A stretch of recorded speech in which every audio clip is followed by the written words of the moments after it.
Hi guys, welcome to the Revive Stronger podcast. I'm your host, as always, Steve Hall, and today I have Greg Potter back on the show. If you haven't heard Greg Potter yet, you haven't been listening to the show very long because this is the fifth time. I don't know if you realize that, Greg. I was checking how many times you've been on. This is the fifth. So there was episode 153 where we kind of went over the basics of sleep. And I mentioned some of these because I think they're going to be kind of foundational to something we're going to talk about today somewhat. Episode 198, we talked about kind of melatonin, some other supplements that can help your sleep. 209, proven ways to improve your sleep. So that was kind of talking about kind of the stresses of COVID and traveling through that and how we can improve sleep. And then the latest one was 218, was chrono-nutrition.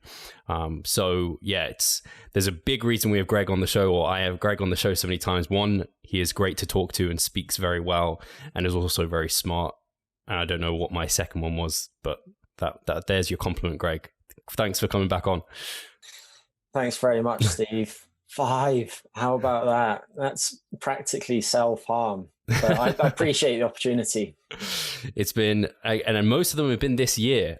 So this year has been, one of ups and downs. And these are some of the ups when we get to chat, for me at least, Greg.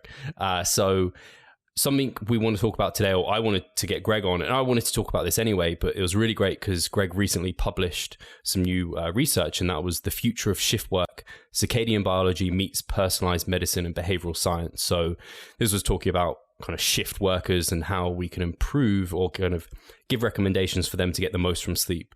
If you've listened to me and Greg talk before, you know how important sleep is, and you'll have heard us talk about different kind of body clocks in terms of like the environmental, light and dark cycle, biological, circadian rhythm, and kind of shift work, I guess, shifts that in a big, big way. And so Greg's been doing a lot of work there to try and help give recommendations for people to kind of maximize that. And I don't know if there's a place we want to start in terms of talking about some of the risks, I guess would be good for people to understand why shift work maybe isn't the ideal thing for someone's health. Sure. And I'll preface my response by saying that shift work is, of course, very important and quite pervasive. In most Western societies, maybe 15 to 20% of people work shifts, which can loosely be defined as working outside of so-called regular hours, perhaps 6 a.m. to 7 p.m. And we know that when people do this, they experience a host of adverse consequences. So if you look at people's behaviors, then they're substantially increased risk of various accidents, probably something like 60% higher risk than people who don't work shifts. They're more likely to abuse alcohol, and they're more likely to have traffic accidents because they tend to be very sleepy when they're up. But then often at night, they might experience insomnia. And there's actually a specific sleep disorder named shift work disorder. And over time, people's cumulative exposure to shift work does associate with risk of various chronic diseases too.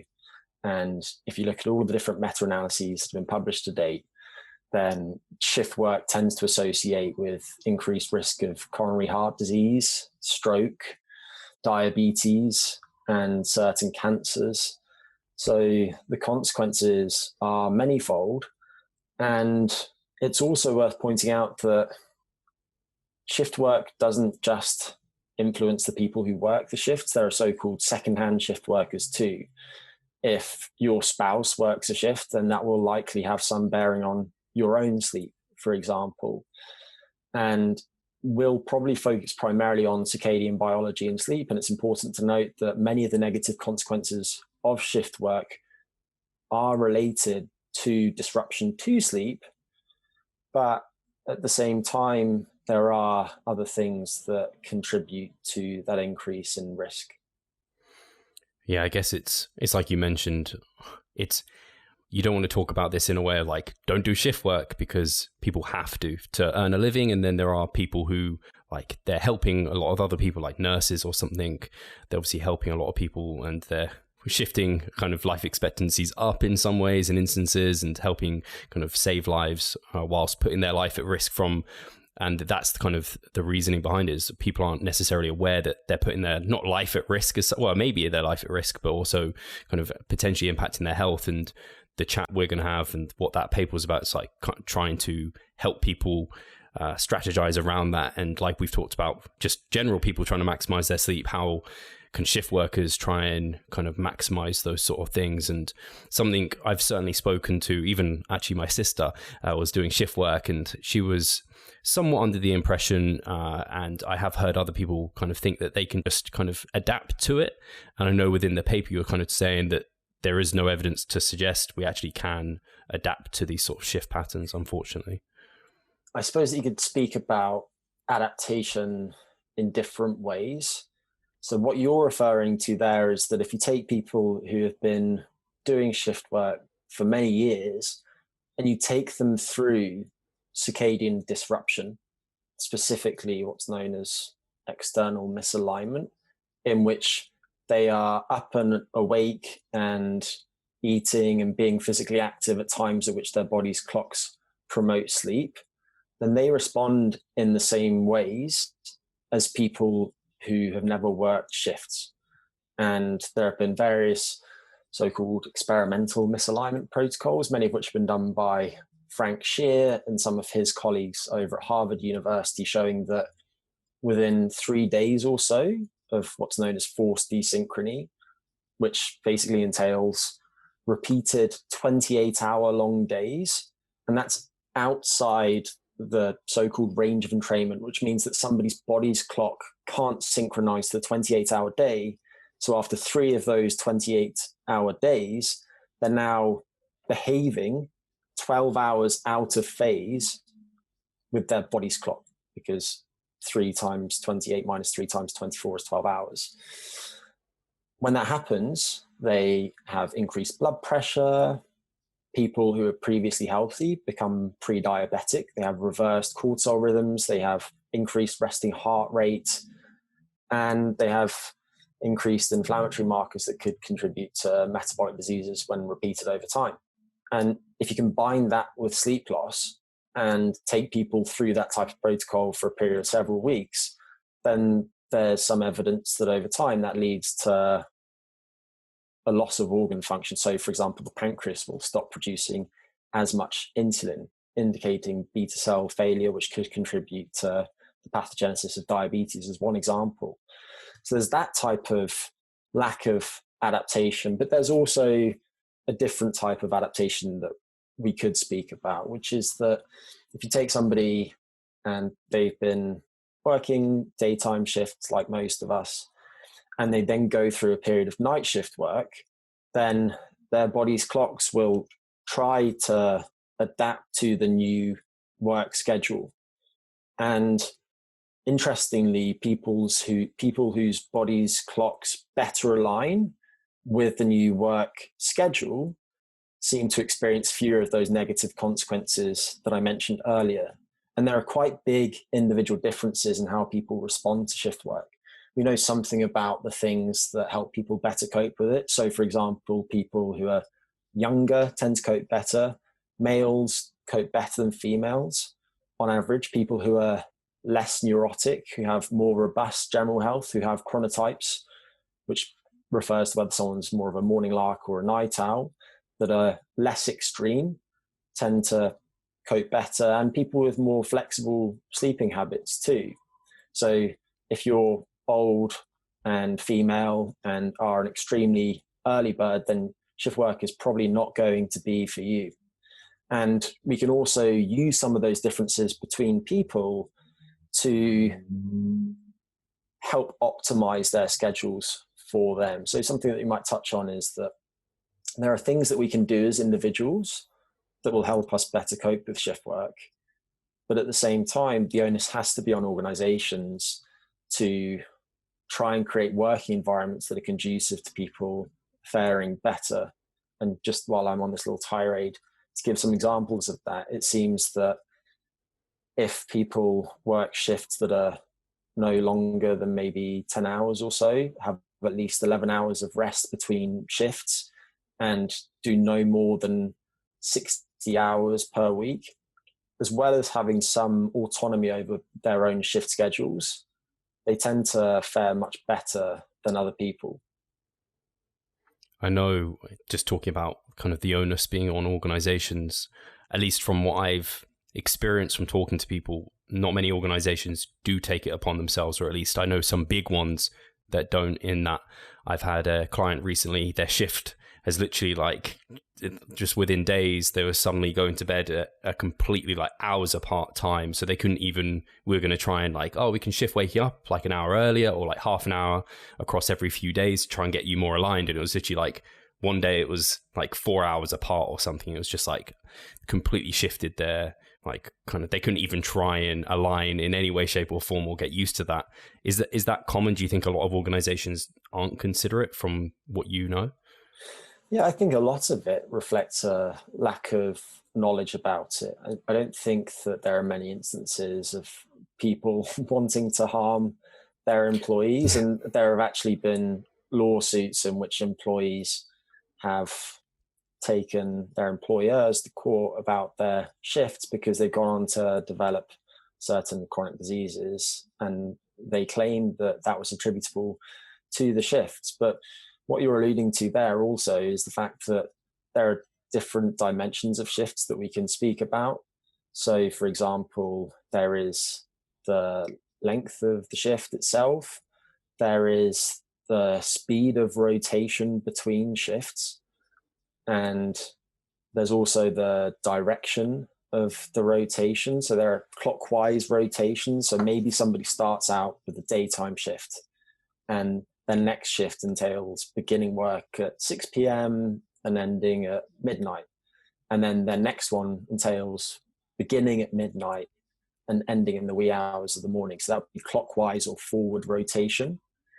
And based on the evidence, it seems that most people best tolerate rapid forward or clockwise rotation. And there aren't many instances now, I don't think, of people using counterclockwise rotation. So I think people are latching on to some of the importance of optimizing shift work schedules. But one thing that I don't think that many people are necessarily doing, which does have some promises, tailoring people's work schedules to their chronotypes. Various people have looked at this in recent times, but if you think about the spectrum of chronotypes, then for an early bird, the night shift is going to be most strenuous. For a night owl, the morning shift might be most strenuous.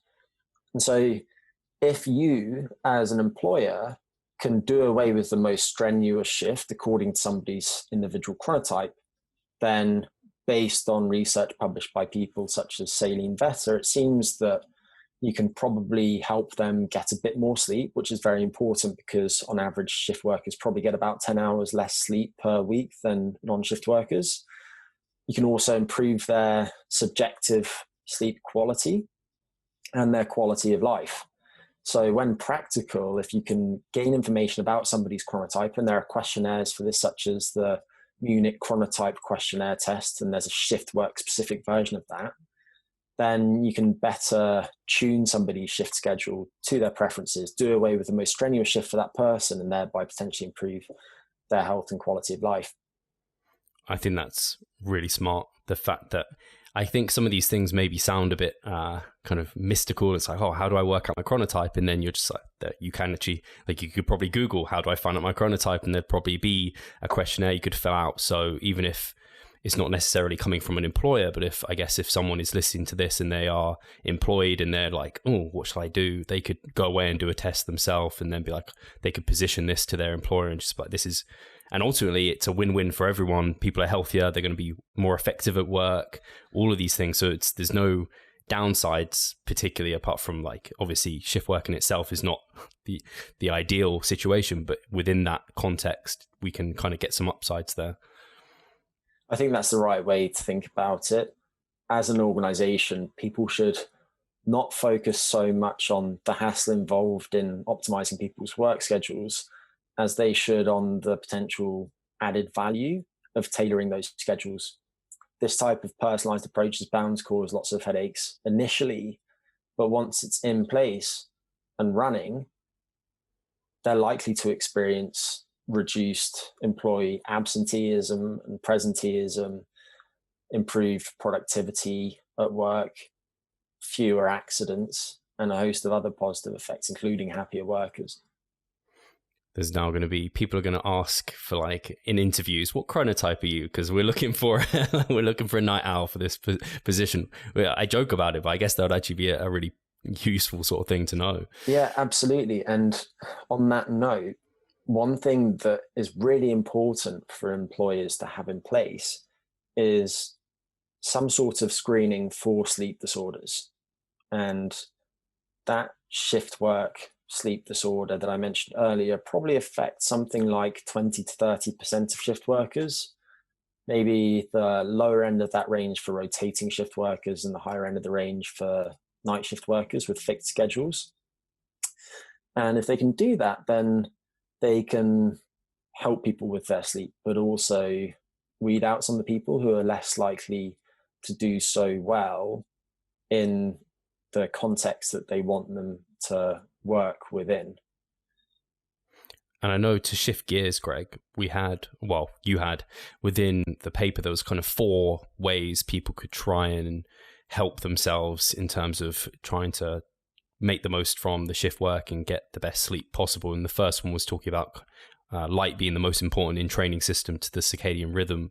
So, as we've spoken about them before, like the different lamps you can use and different kind of like the glasses, the blue light blocking glasses and things. Is there, if you want to talk to that first point maybe, and then we can make our way through the various points. Absolutely. When we think about the circadian system, it's important to understand that when left in so-called temporal isolation, in which somebody doesn't experience time cues such as the light-dark cycle or temperature fluctuations or change in food availability, the person's body's clock isn't precisely 24 hours, and therefore it needs to be reset each day. And the most important resetting cue, or so-called Zeitgeber, is the light-dark cycle.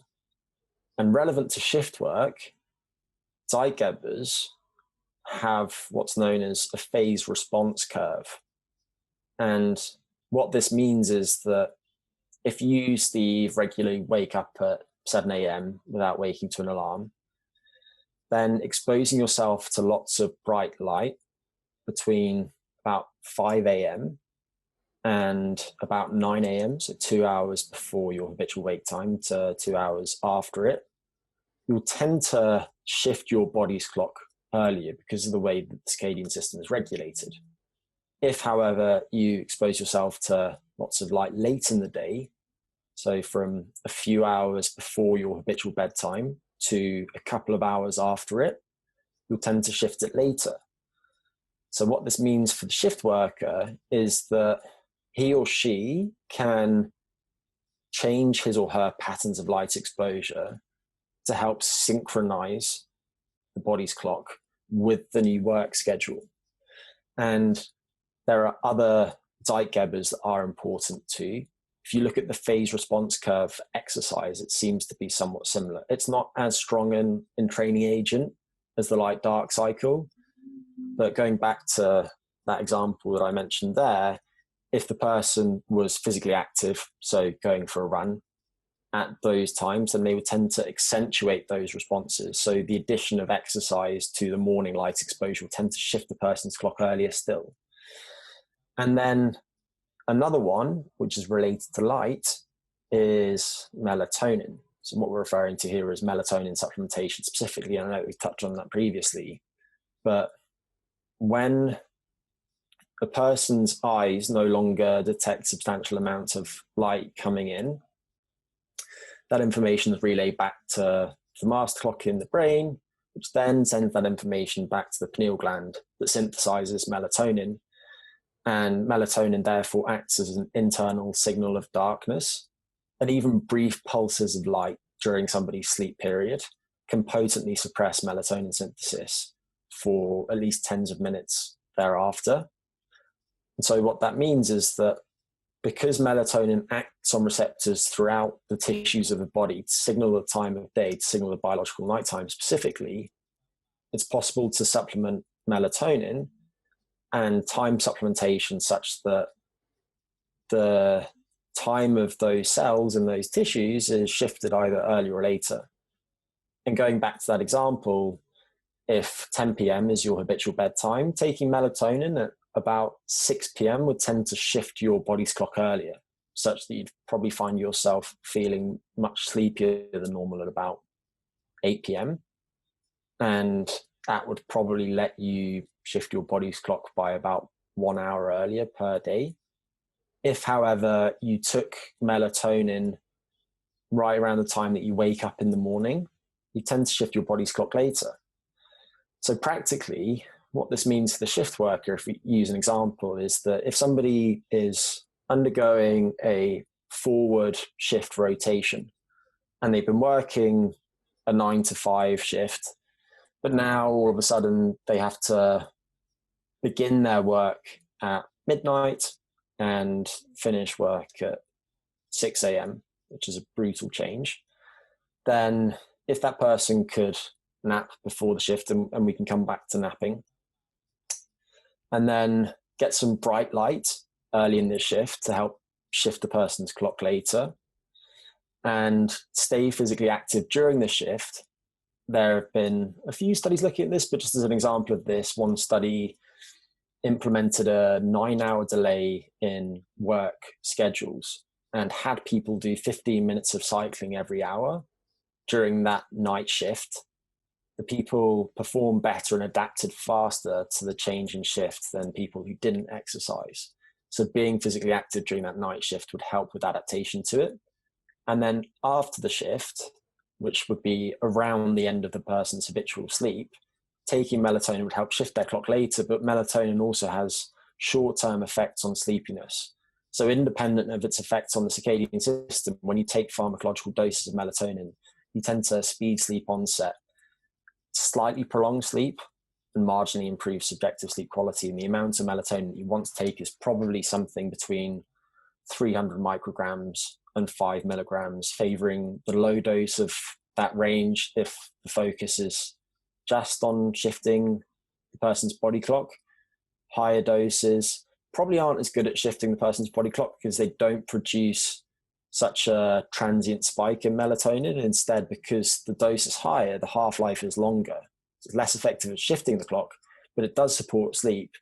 And as we mentioned in a previous podcast, high doses of melatonin probably are good for cardiometabolic health in people whose metabolic health at baseline isn't that good. So take somebody who has metabolic syndrome, put them on melatonin, they'll probably experience reduced markers of oxidative stress, slightly improved blood pressure, possibly marginally improved blood sugar regulation and blood lipids too. Hey, Pascal here. I just wanted to take the moment to talk about our membership site. Inside, you'll find a thriving forum, an extensive exercise library, courses, presentations, and research reviews. All I need you to do is hit the link in the description below and sign up. I think that's really helpful. And I want to make sure I'm right with the way I think this. It's almost thinking like the start of your shift is you're almost trying to mimic what the morning would be like for you naturally. So you use your maybe sad light if there's seasonal affective disorder light, if there's no light outside. If someone is thinking they want to, like a lot of the listeners, they all go to the gym or they train, you probably want to get your training in maybe before your shift versus after, when maybe you want to kind of start settling down and going to bed. And then likewise, you just shift, like if you are taking your melatonin or supplements to support sleep, taking those at the time you want to sleep. So you're almost creating your own little bubble of like the world, separating me from the world. And maybe, I guess your bedroom wants to be like, you make it pitch black, even though it's light outside, having some like blackout blinds, that sort of thing is probably going to be helpful. That's exactly right. And I'm happy that you mentioned that last point, because when we sleep, Steve, as people who work during the daytime, it's already relatively dark outside. Here in London, it's not that dark outside, let's be honest. Yeah. It's darker than it is during the daytime. Yeah. And the temperature drops, which supports sleep health. And it's also quieter than it is during the day. But take the example of somebody working night shift. They've got bright light coming in through the window. So it's really important to have good blackout blinds or an effective way of blocking out light from the outside. Temperature is probably going to be warming up as the person goes to bed, which isn't ideal. So simple strategies to help with that, be that having a fan or a fancier device such as maybe a chili pad or an Oula can help, and possibly having white noise, which could come from the fan, or it could come from a machine, or pink noise, which is just a slightly different frequency that's been studied for its potential effects on slow wave activity during sleep. Those are important strategies. But one thing that I do want to mention is that when we think about changes and shift work schedules, the focus should be on trying to regularize certain behaviors as much as is possible within the constraints of somebody's shift schedule. And so what I mean by that is that if you think about somebody's sleep period, so their time in bed each day, then there are probably certain hours in which they're not working if you look across all of their shifts, and you probably want the sleep period to settle somewhere in there. Similarly, if you think about their daytime when they're active, they probably want to fix their caloric period, the times of day in which they're consuming calorie containing items, to within a period of, let's say, 6 to 12 hours each day, ideally finishing maybe 3 hours before their planned sleep period. And then just while it's on my mind, because I think it's important to mention it, napping can be very helpful for people who are working shifts. And we know based on studies of non-shift workers that napping can have all sorts of positive effects on everything from freeing space in the brain to learn new things, to consolidating memories, to boosting immune function, to reducing blood pressure transiently. And we also know that the effects of napping probably relate in part to the duration of naps. The reason for that is likely that the duration of nap influences the stages of sleep in which somebody will spend their time during the nap. Different stages of sleep are important for different things. So as somebody transitions into sleep, they enter stage 1 sleep, which is like a bridge between sleep and wakefulness. Most people spend most of their sleep in stage 2 sleep, roughly half of the sleep period, and this is important to certain types of memory, for example. Then people will typically enter deep sleep or stage 3 sleep, and this stage is important to physical restoration. It's important to consolidating memories, both in the brain but also in the immune system. So interestingly, if you think about the context of a vaccination, then it's probably slow wave sleep that's most important to forming memory in the immune system, such that somebody produces antibodies to the antigens that they were given during the vaccination. And then during rapid eye movement sleep, which is the other stage of sleep that I mentioned, the stage in which we do most of our dreaming, that stage is very important. Things like emotion regulation, cardiovascular regulation. And I say all of that just because in the context of a nap, a short nap will mostly contain stage 1 and stage 2 sleep. And the nice thing about a nap of this length is that you won't enter the deeper stage of sleep. And if you wake somebody up from the deeper stage of sleep, then they'll tend to have some so-called sleep inertia, which will leave them feeling groggy for a period of time thereafter. And conversely, a nap of 10 to 20 minutes will pay off some of the accumulated pressure to sleep that's occurred with prior wakefulness, but it won't leave that residual grogginess. So for a short-term boost in alertness, it's really helpful. And you can actually further amplify that boost in alertness with the addition of a dose of caffeine immediately before the nap, a so-called caffeine nap. So having a cup of coffee, then immediately having a nap, putting on your eye mask if you have one and your earplugs, ideally having a nap in the workplace. Most workplaces that work round the clock will have napping spaces nowadays. That can have an additive boost on alertness, which is particularly important when there's an onus on safety. So you never want to drive when you're sleepy, for example. So that can be helpful. But then if somebody wants a later, larger boost in alertness, the naps that contain the deeper stage of sleep will more effectively produce that. The issue is that they might leave you feeling a little bit groggy for a period of time straight after the nap. And that type of nap might entail an entire sleep cycle. So maybe something like 90 minutes of sleep. And obviously, when we speak about nap duration, we're speaking about the actual sleep duration itself. So when I say a 10 to 20 minute nap, most people will take a few minutes to fall asleep. Most shift workers will fall asleep faster than non-shift workers. But healthy people during the day might take something like 15 minutes to fall asleep during a lunchtime nap, whereas a shift worker whose sleep has been disrupted because of their work schedules might take 5 minutes to fall asleep.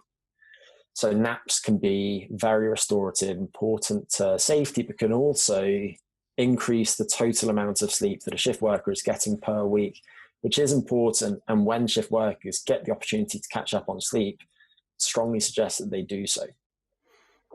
I think I'm really glad you actually mentioned the time taken to get to sleep in terms of the nap, because I know, just as an example, I've definitely in the middle of the day gone for one of these like just power naps of like up to 15 minutes. I just go like, I won't say I go, hey, hey Siri, he's going to wake up now. Or everyone's Siri's now going to wake up. And I'm like, do me a timer for 15 minutes. And then I'm probably awake at least, maybe all the time actually awake.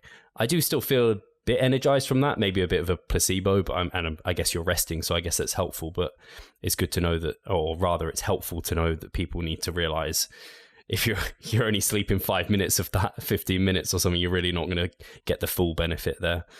The interesting thing about naps, though, at the same time, is that even very short naps produce a disproportionately large boost in alertness based on what you might expect, given that most people sleep something like 7 hours per night. Yeah.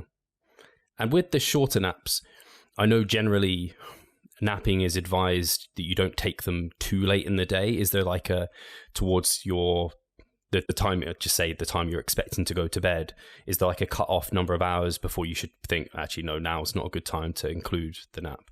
Yeah, absolutely. And I plucked this number out of thin air, let's be honest, in the paper, but I suggested that people not nap any later than about 7 hours before their planned bedtime after the shift. And just to close the loop on something, I mentioned the importance of light exposure to shifting our body's clock, but the opposite side of the coin is darkness. And in that period, perhaps 1 hour before somebody's scheduled bedtime after a shift, it's important to systematically reduce exposure to light. And it's also key for these people to avoid light during their designated sleep period in general. So if they're trying to maintain relatively regular sleep hours, but they have family or social commitments that necessitate them being up during those hours, then if they're trying to maintain their sleep period during that time, it's going to be helpful for them to have eyewear that reduce their exposure to light, and specifically to high intensity, short wavelength light, which is the type of light that you get outside on a sunny day. So if you're indoors, then having some blue blocking glasses might be helpful, and you can get prescription versions of those, which are great if you are as blind as I am. But then if you're outdoors, then having some sunglasses might come into their own. And hopefully those tips help. And actually, on the point of sunglasses, just because I don't think we've ever talked about it, and I don't hear it talked about much, is you talked about using them to like block out, and people use sunglasses just when it's bright outside. But say someone in summer is just, they're going out, and whenever they're outside, they're putting on sunglasses. Is it right to think that earlier in the day, it might be something that you don't want to use sunglasses all the time? Or is it something that's just, if it's bright outside, it's good to protect your eyes, and so wearing the glasses is a good idea? I'll preface this by saying that I don't know the literature on total exposure to high intensity light and eye health. So if you look at the health of somebody's macula or whatever, then I have never spent any time looking into the research on that. So I come at it from a lens of circadian entrainment. And with that said, I think that the best times of day at which to wear the sunglasses probably in part relates to somebody's chronotype and whether they want to shift their sleep. So if you take somebody who is elderly, who finds himself feeling sleepy very early at 6:30 p.m. in the evening, and is really frustrated because he keeps waking up at 3 a.m., then for that person, getting outside in the summer at 5:30 when the sun's just starting to come up without sunglasses on would, if anything, anchor his biological clock early, and he wants to shift it later. So in that context, for that person, wearing the sunglasses early in the day would be handy. At the other end of the spectrum, if you take the night owl, 19-year-old girl who is out and about, she's having a hard time, she just started her first job, and she's experiencing sleep loss because she has to be up at 7 a.m. for her job and she wants to go to bed at 2 a.m., then avoiding light late in the day will be helpful. So again, if it's the summer and the light's still up, the sun's still up at 9 p.m., then it might look a bit funny, but it would be best to be wearing sunglasses at that time. And then otherwise, I think I'd probably wear them according to eye strain and people's comfort wearing them, as well as stylistic preferences and so on. But I do think that most of us would largely benefit from getting a bit more high intensity light exposure during the daytime, if I'm just speaking about people in general as opposed to shift workers specifically. And part of the reason for that is that when you get very strong time cues during the day, so in this case lots of high intensity short wavelength light, spending time outside, you'll help protect your sleep at night. And as we've discussed, Steve, that means that small amounts of light exposure at night are less likely to have any bearing on your sleep than if you'd spent the entire day indoors. Thank you I know I threw that one at you. And so it's very interesting to hear though, because I think it's a lot of these things, I think we're reacting to an environment change, and we've just been kind of, I don't know, using all these like devices. It's only recently that you have like night mode on there and f.lux on your laptop and everything. That's been a later kind of invention as we're kind of reacting to us advancing and modernizing things, which could ultimately negatively impact us. I guess that's the way the world very often goes with the environment and everything that we're doing. We're always kind of reacting to it. And I don't know if you're aware of any of these, Greg, which is a complete side tangent. I'm waiting for like blue light blocking, contact lenses. They would be some of the craziest things. Some like dark red contact lenses. People are like, something wrong with you. Will they change the appearance of your eyes? You're going to walk around looking like a devil. Yeah, that's exactly what I want. That's what I want to see, someone walking around like a devil. Oh dear. So yes, and I mean, as you said as well, some of these things, and I'm glad you mentioned the blue light blockers. I guess someone could be at work, they want to go to bed quite soon after, and it could be a really bright environment. And if their work permits, if they're just like in an office on a laptop, say, they could quite easily use f.lux or wear the glasses. Probably not as acceptable if they're like on a supermarket shopping floor or something to have like these lenses on. But if they're traveling on the tube home, for example, they could put them on, and that could help just kind of entrain things a little bit better for them. Yeah, and part of the paper is about some guesses about how things might change in the future. And one idea that I've had for years that I'm sure other people have too is and I'm not acting on this, so if somebody wants to take this idea and run with it, then I'll just take a cut, no worries. But to create some eyewear that tracks exposure to light at the level of the eye and then modifies the lenses, for example, to change what the eye is actually receiving according to what would be ideal for that person, given the person's circadian time. So you've got this type of closed loop system, which would be particularly helpful in the context of shift work and also jet lag and some other circadian rhythm sleep disorders, such as non-24-hour sleep-wake rhythm disorder.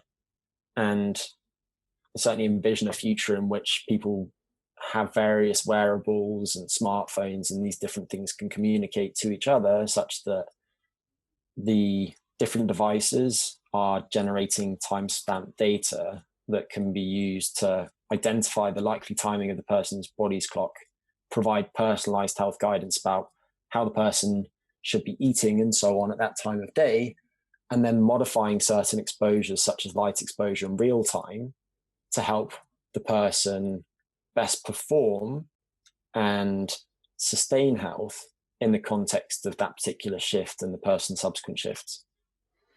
Yeah, I know you mentioned these different apps that kind of you can envision being made. And I guess even some of the wearable technology now, they're tracking a lot of these things for us, but they're not necessarily giving us personalized recommendations yet. And I guess that's almost the key, and especially for shift workers where it would really need to be personalized because, like you mentioned, there's kind of various variables considering that. But even having the workplaces, and you talked about smart workplaces with the lighting and kind of exercise space and that sort of thing, I think I think some places may even be, I don't know if I'm wrong speaking, like Google or something. I'm sure they have probably taken more steps than other organizations. Like they're more forward thinking sometimes with these things. Actually, I guess Matthew Walker, he kind of advises for Google. If I might be wrong, but he may be on board with them. So I wonder what they're doing there. Yeah, I don't know about the case of Matthew Walker specifically, but there have been workplace interventions in which the scientists make changes to things like the light environment with a view to trying to leverage some of this knowledge about circadian biology to help the workers better adapt to their shifts and better perform during their shifts. And to be honest, they haven't been that effective so far. And I think they're hard to do well because people are so different. And that's one of the reasons why I find this idea about wearables that can adjust at the level of the worker so enticing. But that's not to say that these workplace interventions can't work. I think they definitely can work. And much of the reason why they haven't worked in general so far probably just relates to how they're implemented. And it's likely that some of them have strongly benefited some employees, but most of the studies haven't looked to try to decipher which employees fared well and for what reasons, and which ones didn't fare so well. Hi guys, Steve here. Just wanted to take a moment of your time to remind you of our online coaching service. At Revive Stronger, we pride ourselves on providing personalized service that will take your physique and knowledge to the next level. If you're interested, check the description and sign up.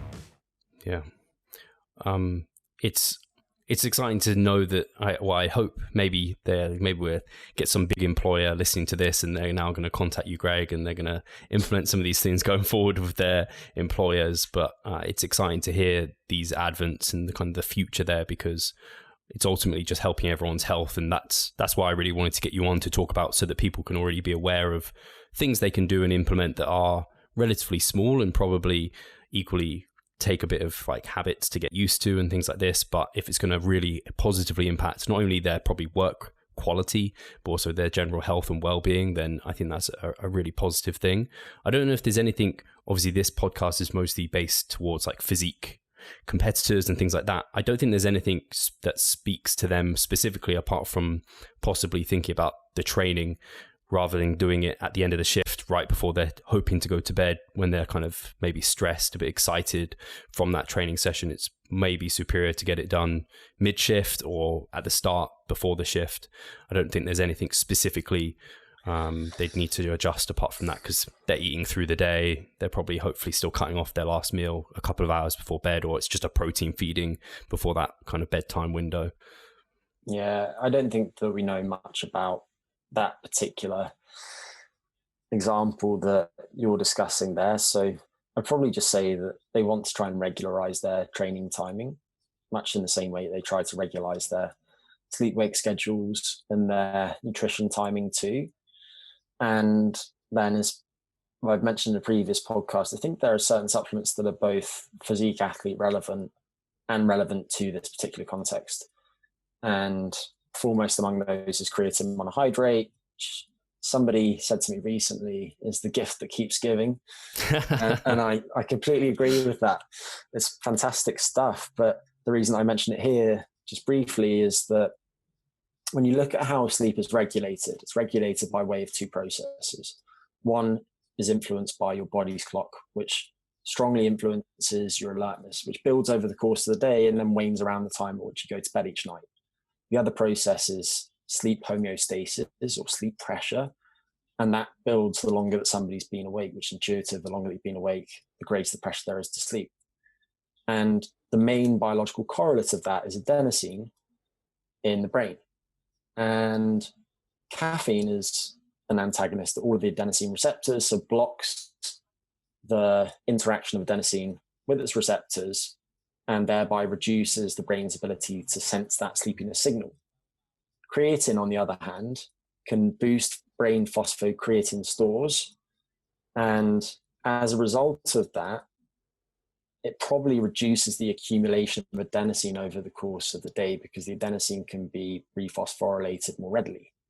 And I say this based in part on research done by Marcus Dvorak and his colleagues 3 years ago, in which the scientists took rats and they added creatine monohydrate to the chow for 4 weeks. And the rats ended up sleeping less, but they also experienced lower intensity of the deeper stage of sleep, which is strongly affected by the accumulation of adenosine during wakefulness. And they had less rebound sleep after a period of sleep deprivation, which again reflects the effects of creatine on sleep homeostasis. And I've been messaging Marcus Dvorak trying to get an answer from him about this, but I know that they have some research coming out in humans next year showing that creatine reduces sleep need in humans too, which is fascinating. Because the cool thing about creatine is that it seems to be good for practically all aspects of health. You take creatine, you respond better to training. You take creatine, you reduce your homocysteine. You take creatine, you improve your blood sugar regulation. The list goes on. So if you are experiencing night shifts at the moment and you're struggling with your function during the day, you're experiencing lots of sleepiness, then maybe creatine is something that you could take to help you cope better during that time. And just to give a few more examples of the appeal of this, there are certain supplements that support brain health when somebody is short on sleep. And creatine is one of them. So if you look at all of the different studies that have looked at the relationship between creatine supplementation and cognition, and there was a systematic review published not long ago that showed that based on 6 studies, creatine probably slightly supports working memory and some measures of executive function, so the ability to plan. And interestingly, the studies that showed the strongest effects were the studies in which people were deprived of sleep. And it makes sense based on what I was just saying. So it's likely that creatine could support cognitive performance in the workplace too. And just while I'm mentioning some examples of these supplements, I think another one that's not often discussed is L-tyrosine, another amino acid. L-tyrosine is a precursor for the synthesis of dopamine, which can then be used to synthesize noradrenaline. And the cool thing about L-tyrosine supplementation is that you supplement it and your body will only increase its dopamine production in response to it if your body's ability to synthesize dopamine has been compromised for whatever reason. So if you take somebody through a period of extended wakefulness, then dopamine and noradrenaline both support vigilance and alertness. And what that means is that the neurons that produce those neuromodulators will probably be working harder than they otherwise would be. So they need more substrate to be able to support the synthesis of those neurochemicals. We supplement L-tyrosine, probably 2 grams a day based on the studies that have been done so far. And you can maintain your dopamine and noradrenaline synthesis at baseline levels that way, when during sleep loss, they would otherwise be compromised.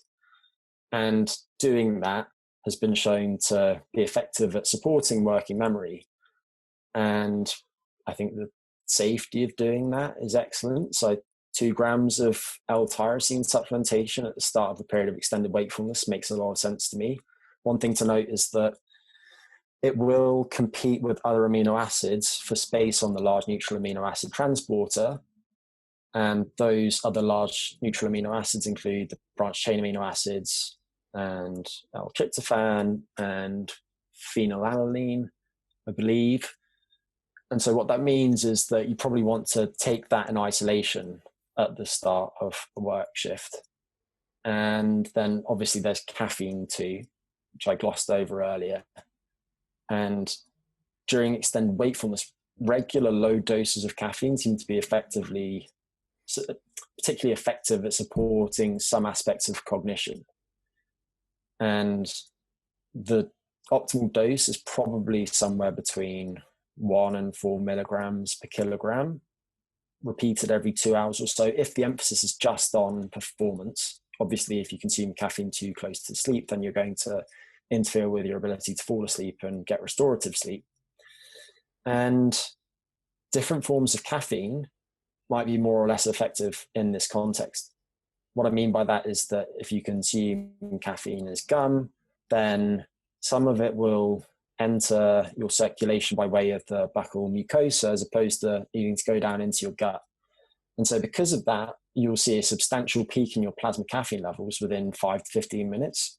Whereas if you'd taken it as a supplement or as coffee or tea, then the amount of time elapsed before that caffeine concentration increases to that extent would probably be 3-fold higher. So I think caffeinated gum is sometimes really helpful if there's a particularly strong emphasis on staying safe during periods of sustained wakefulness. And there are different products that are out there. There used to be one named Be Alert. I don't know if it's still available, but much of that work was based on some early research done by the military looking at how they could support vigilance during extended operations. And I think that shift workers can learn something from some of that research too. Really, really interesting, Greg. First of all, I need to, for your pleasure and for the audience who are watching, if you can see this T-shirt, it says, "This is your body on creatine," and it's Omar Isuf. People, if they know his T-shirt, so it's just very appropriate that I have this crazy T-shirt worn whilst you're telling me that creatine has so many different benefits, and I find it fascinating the kind of impact that it can have. And I don't know if I'm wrong in saying that it sounds similar to almost what a nap can do for you, like a short nap, in that it kind of, in a sense, helps remove some of that sleep pressure. Versus like coffee, which just hides it for a little bit, whereas the kind of phosphorylation that creatine is providing could potentially do similar benefits to that nap, but you don't need to take the nap. So I guess you can't compare it exactly, but it sounds familiar. And I think in the paper you said 0.1 grams per kilo might be a good place to start if you're looking for those benefits? Yeah, I didn't get an answer from Marcus or from Radhika Bashir about the dose that they used in their study. But I think something like that on a regular basis would probably be okay. One thing to note is that the studies that have looked at creatine supplementation during sleep deprivation or sleep restriction have used a loading phase for the most part. And creatine loading typically entails something like 5 grams 4 times a day. The issue with creatine being that it does have quite strong osmotic effect, so it can lead to gastrointestinal problems when consumed in large quantities acutely. So spreading out your creatine intake can make sense. And I think on a per meal dose, that 0.1 grams per kilo is probably about right. And relevant to this, if you keep taking that dose, then you will saturate certainly your muscle stores. So I'm guessing that you'll probably maximize the effects of creatine on brain stores. And just on this subject, when people who haven't been supplementing creatine start using it, they typically boost their muscle phosphocreatine stores by something like 25%. The effects of creatine on brain phosphocreatine stores are smaller than that. You can probably boost your brain levels by something like 9%. Interestingly, brain phosphocreatine stores do associate with some measures of cognition, such that people who have higher brain phosphocreatine stores tend to fare better on certain cognitive tasks. And athletes also tend to have higher brain phosphocreatine stores. And that makes sense when you think about brain bioenergetics and exercise performance.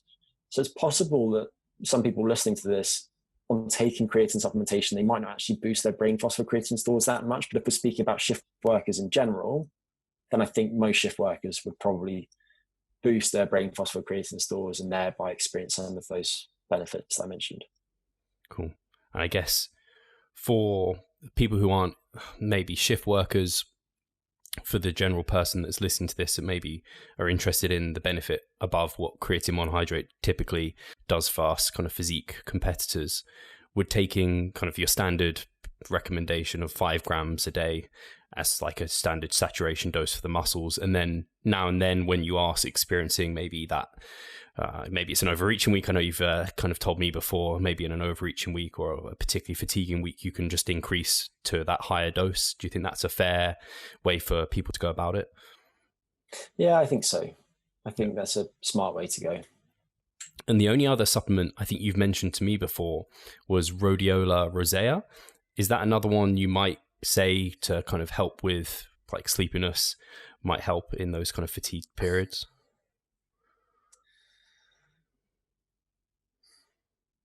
So there are lots of things that people could take depending on what they're trying to offset, because it's possible to map all the different ways by which disrupted sleep affects us or by which extended wakefulness affects us. And if you take somebody who's disposed to experiencing chronic pain, then that sleep loss is going to exacerbate their pain. And if that manifests as joint pain, then supplements to counter the joint pain will be helpful. And in that case, supplements such as curcumin might come into their own, or palmitoyl ethanolamide, which is an analog of an endocannabinoid named anandamide. So it depends on what the goal is. Likewise, when you don't sleep enough, you will tend to experience an increase in appetite. On average, people consume 253 more calories per day after insufficient sleep. And you can take things to help offset that change in appetite. Spinach thylakoids are particularly effective at doing that. But there are other things too. Ginger tends to help with appetite regulation, for instance. Interestingly, it can also help with joint pain. And then there's brain function, as I mentioned, and various things are particularly effective at supporting brain function.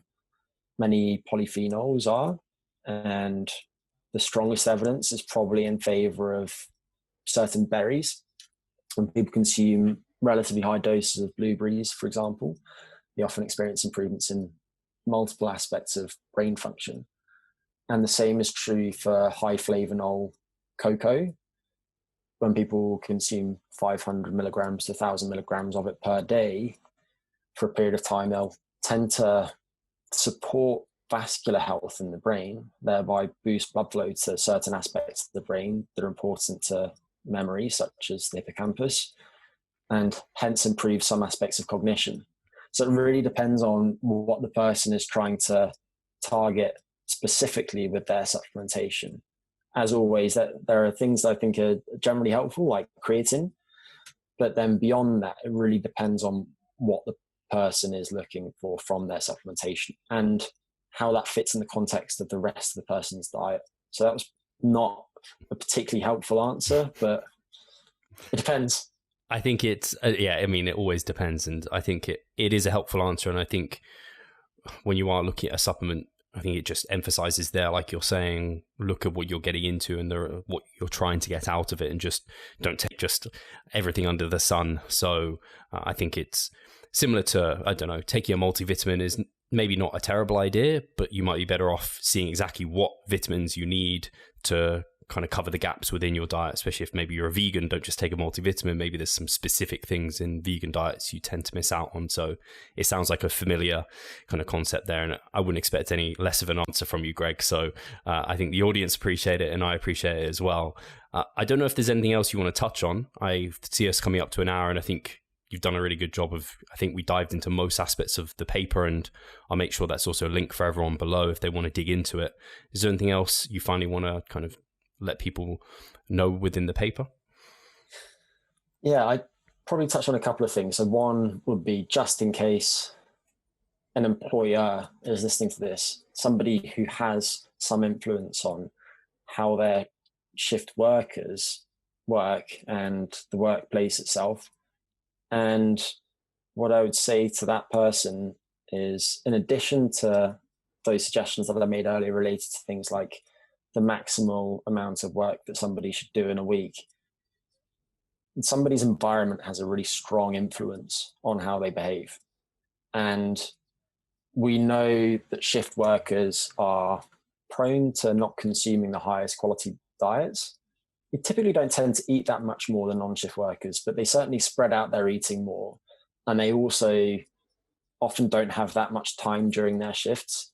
So they'll choose tasty, convenient snacks that aren't necessarily particularly nourishing.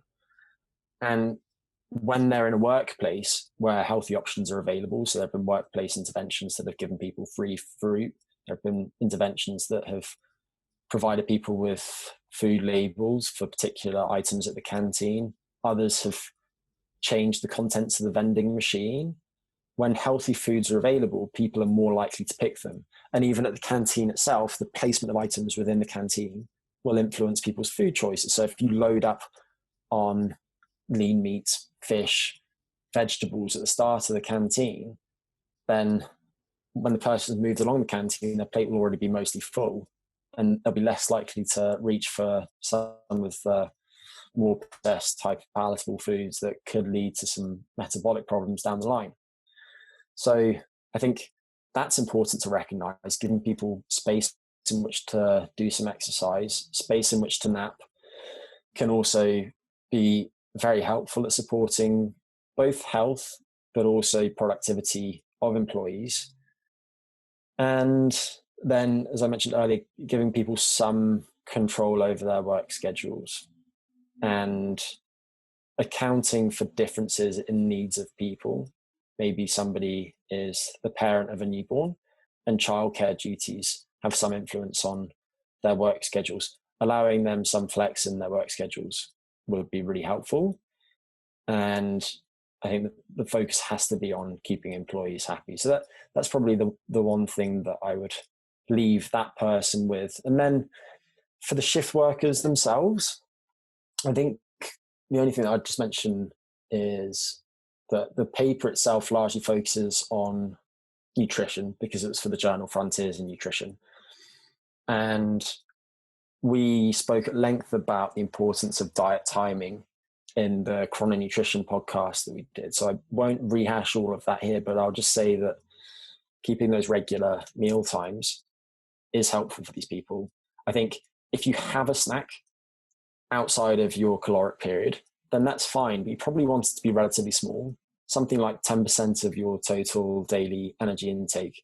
And during simulated shift work, when people have a snack of that size, it does tend to support performance in tasks like simulated driving. And it will also reduce hunger. And it will do so similarly to a larger snack containing maybe 30% of daily caloric intake. And because the snack itself is quite small, the person will be less likely to experience digestive discomfort because the snack is being consumed most likely during the person's biological nighttime, the time of day at which the person's gastrointestinal system and endocrine system aren't well suited to digesting, metabolizing those calories. So choosing an easy to digest, protein and fiber rich snack that's relatively small is probably a good way to go. And then a couple of other things. One would be, we spoke briefly about caffeine. I would still put a hard limit on caffeine intake at a certain point, depending on the person. Probably something like 6 milligrams of caffeine per kilogram per 24 hours as a general rule of thumb. Again, not consumed too close to the sleep period unless somebody is driving while sleepy, although if the employer is doing what he or she should be, then that person should really be provided with a taxi or something similar to get back to wherever they're sleeping. And then these people are, of course, more likely to abuse alcohol and engage in some other unhealthy behaviors. So there are some interventions related to that that could be helpful. But I'll leave that here and cross my fingers that some of those are helpful. I think really helpful, and I think hopefully there will be some employers listening as well as employees, and so they can definitely take some of what you mentioned there on board, because I mean some of the things you've talked about here are no hassle really. They're just swapping things around, changing the order of things, and things that people can start implementing straight away to improve their health of themselves or their employers. So I think that's awesome. I'm really glad that we've done this podcast as something I can refer anyone who I ever asks about shift work about, and then they can also read into your paper and probably also get in touch with you if they want to. And something I do want to mention before I give you a chance to talk about anything you've got going on is I recently shared, maybe a month ago now, your ebook actually on chrono-nutrition, along with many other actual principles of nutrition. And I would just say, if people are interested in hearing Greg's take on kind of the important principles of nutrition for good health, performance, it still applies to a lot of the physique guys or girls who are listening. Definitely have a check of that. It might give you some unique looks at things, some kind of remind you of some important aspects. So I read it through and I really enjoyed your take on there. So I'll make sure that's linked so people can check that one out. Is there anything else you want to kind of let people know? If you've got any exciting things going on? I know Resilient Nutrition, I tried out their gingerbread spread just recently with the ashwagandha, the calm one, which I like taking with my Greek yogurt. That was very tasty. I think you probably need to keep that as a standard flavor. Yeah, we released that thinking that it might be a limited edition one, but I'm pretty sure it's here to stay because I know that we all love it. But nothing else to mention really. There is lots in the pipeline, much of which I can't really speak about, but the ebook that you mentioned is named The Principles of Resilient Nutrition, and people can download it for free. And I think that the link is something like resilientnutrition.com/principles. And it's just a 50-odd page ebook, so it maybe takes an hour or so to read, but it outlines principles of nutrition that I believe are relevant regardless of your dietary preferences, whether you are a carnivore or a vegan at the extremes. And it does also touch on many of the things that we've discussed today, but offers some additional guidance that I think is very relevant to shift workers too, including sections on things like behavior change and the importance of how we eat in addition to what we eat and when we eat. Yeah, like I said, I think it was you've sold it even better than I had initially. But having read lots of these sort of books, it definitely was nice to get your take on there as well. So I definitely would recommend it. And you even had, like you mentioned there, even supplemental kind of recommendations if you're a vegan, that sort of thing, to help people kind of get the best health and like performance and everything along those lines. And you had case studies, which was really cool to like just see it practically applied. So yeah, I'll make sure that free ebook, I should have mentioned, it was also a free download. People can download that one. They probably got some downtime around this time, although this podcast may come out after the Christmas period. But maybe, I don't know, different lockdowns, different things are going on. So I'm sure that you've got an hour to spare to read Greg's book, and definitely let us know if you read us. Give us a tag. And on that note, Instagram, what's your handle, Greg? Oh, it's at Greg Potter PhD, I think. Again, I'll make sure that's shared. And if people follow me, you'll know I kind of tag Greg now and then in my bits and pieces, because I think he's doing some really cool stuff over on there. And actually, you've just recently shared a bunch of kind of sleep tips and a series of those, which I thought were really great, with lots of nuance within the caption, which is always nice to see. And yeah, guys, I'll leave it there. Thank you for listening, and we'll talk to you soon. Cheers, Greg. Cheers, Steve.